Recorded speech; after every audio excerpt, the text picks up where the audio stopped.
അപ്പോൾ ഇതിൻ്റെ birthday വ്ളോഗിൻ്റെ part 2 ആണ്. നമ്മളിപ്പോൾ നിൽക്കുന്നത് വെറ്റിക്കാൻ സിറ്റിയിലെ സെയിൻറ്റ് പീറ്റേഴ്സ് ബസിലിക്ക എന്ന് പറയുന്ന ബ്യൂട്ടിഫുൾ ഫേമസ് ചർച്ചിൻ്റെ അകത്താണ്.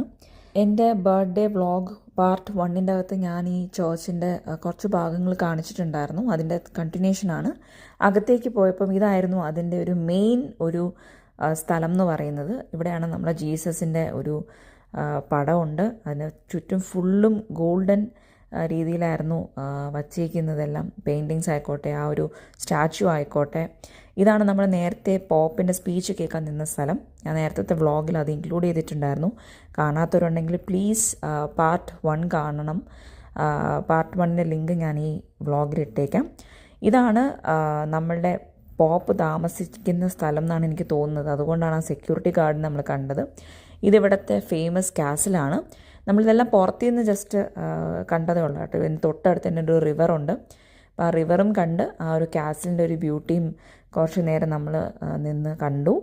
ആൻഡ് വെറ്റിക്കാൻ സിറ്റിയിൽ ഒരുപാട് സ്ഥലങ്ങളുണ്ട്. മ്യൂസിയമുണ്ട്, ഹിസ്റ്റോറിക്കൽ മോണ്യുമെൻറ്റ്സ് ഉള്ള സ്ഥലമുണ്ട്. പക്ഷെ നമ്മളെപ്പോഴും തീറ്റ എന്നുള്ളൊരു സംഭവത്തിൻ്റെ പിറകെ ആയതുകൊണ്ട് അപ്പം തന്നെ ഉച്ചയായി കേട്ടോ, 1 മണിയായി.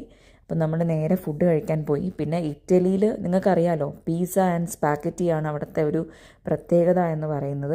അപ്പോൾ അത് തന്നെ നമ്മൾ ഉച്ചയ്ക്ക് ഓർഡർ ചെയ്തു. ബർത്ത്ഡേ സ്പെഷ്യലായിട്ടുള്ളൊരു നല്ലൊരു ലഞ്ചായിരുന്നു. അത് കഴിഞ്ഞ് നേരെ നമ്മൾ മ്യൂസിയം കാണാനും അതിനെ ചുറ്റുമുള്ള സ്ഥലങ്ങളൊക്കെ കാണാൻ പോയി. അതൊക്കെ കഴിഞ്ഞപ്പോൾ തന്നെ ഭയങ്കരമായിട്ട് ടയേർഡായി.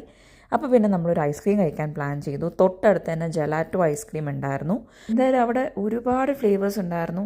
ഞാൻ ഭയങ്കര കൺഫ്യൂസ്ഡ് ആയിപ്പോയി. എന്തായാലും എനിക്കിഷ്ടമുള്ള 2 ഫ്ലേവേഴ്സ് എടുത്തു. എൻ്റെ ഓർമ്മ ശരിയാണെങ്കിൽ 1 കാരമലും പിന്നെ 1 കിൻഡർ ജോയും ആയിരുന്നു എന്നാണ് എൻ്റെ ഓർമ്മ. എന്തായാലും അത് 2 എടുത്തു. അത് കഴിഞ്ഞ് മീനാക്ഷിയും അതേപോലെ അവൾക്ക് ഫേവററ്റ് ആയിട്ടുള്ള ന്യൂട്ടല്ല എടുത്തു. ആൻഡ് ചേട്ടനും അതുപോലെ എന്നെപ്പോലെ തന്നെ 2 സ്കൂപ്പ് ചൂസ് ചെയ്തായിരുന്നു. എന്തായാലും അതിൻ്റെ ഒരു അവസാന ഒരു ലുക്ക് എന്ന് പറയുന്നത് ഭയങ്കര രസമായിരുന്നു കേട്ടോ കാണാൻ. ഞാനിങ്ങനെ കോണിൽ ഇത്രയും നട്ട്സ് ചേർത്ത ഒരു സംഭവം ഞാൻ കണ്ടിട്ടില്ല. എന്തായാലും കാണുന്ന പോലെ തന്നെ ഭയങ്കര യമ്മി ആയിരുന്നു.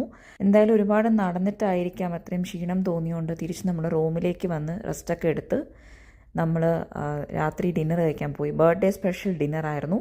ചൈനീസ് റെസ്റ്റോറൻറ്റിലേക്കാണ് പോയത് രാമൻ കഴിക്കാൻ. അപ്പം ചേട്ടൻ രാമൻ ഓർഡർ ചെയ്തു, ഞാൻ വേറെന്തോ ഓർഡർ ചെയ്തു, മീനാക്ഷിയും വേറെന്തോ ഓർഡർ ചെയ്തു. ഈ ഓർഡർ ചെയ്ത ചൈനീസ് ഡിഷൊക്കെയാണ് നിങ്ങൾ കാണുന്നത്.